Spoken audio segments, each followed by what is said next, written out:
આર્મીની જ તૈયારી કરતો હતો, પણ જ્યાર બી હોય તો બધું પાસ થઈ જાય, પણ ખાલી ફાઇનલ મેરિટ લિસ્ટમાં એકદમ પોઈન્ટ માર્ક્સથી જતો રહેતો હતો, મતલબ 0.42, 0.12, 0.14.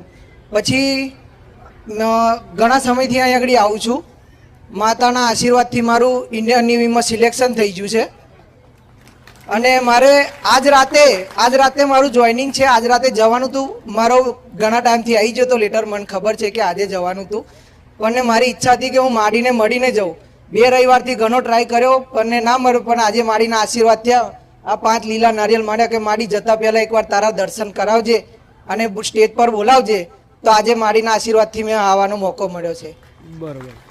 પહેલા તમે કેટલી વાર પોઈન્ટ ઉપર નીકળી ગયા? મેં ઘણી વાર, મતલબ 2017થી પરીક્ષા, હું 17.5 વર્ષનો હતો ત્યારથી પરીક્ષા આપતો હતો આર્મીની. ત્યારથી હજુ કોઈ દિવસ આવા પોઈન્ટમાંથી જ નીકળી જતો હતો અને કોરોનામાં છેલ્લા વર્ષમાં